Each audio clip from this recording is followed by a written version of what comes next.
When it comes to temperature, Celsius and Fahrenheit are probably two systems that you've encountered at some point. However, in chemistry, we use something called the Kelvin scale.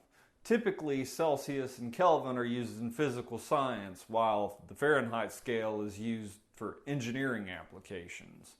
Today, we're going to talk about how we can convert back and forth between these systems.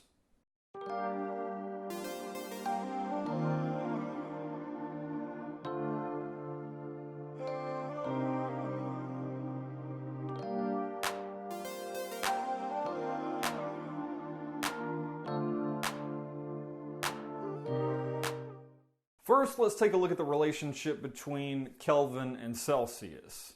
To go from Celsius to Kelvin, you simply just have to add 273.15. Likewise, to get from Kelvin back to Celsius, you just subtract 273.15.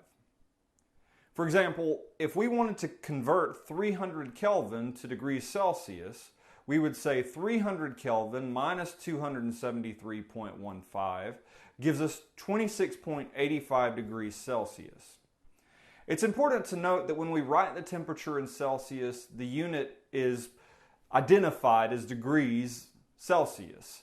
However, with Kelvin, it's just 300 Kelvin and not 300 degrees Kelvin. Converting back and forth between Celsius and Fahrenheit can be a little bit more complicated. If you're converting from Fahrenheit to Celsius, you first take your degrees Fahrenheit, subtract 32, and then multiply by 5/9.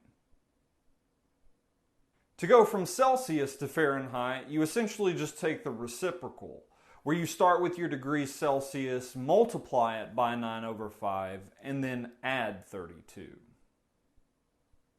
Let's try an example. Normal body temperature is 98.6 degrees Fahrenheit. Convert this temperature to the Celsius and Kelvin scales. First, we need to convert our degrees Fahrenheit to degrees Celsius. If we start by finding the difference between 98.6 and 32, we get 66.6. All that's left to do for us to get to Celsius is to take 66.6 and multiply it by 5/9, which equals 37 degrees Celsius. Thus, 98.6 degrees Fahrenheit is equal to 37 degrees Celsius. Now, to convert Celsius to Kelvin, we just have to add 273.15 to get 310.2 Kelvin.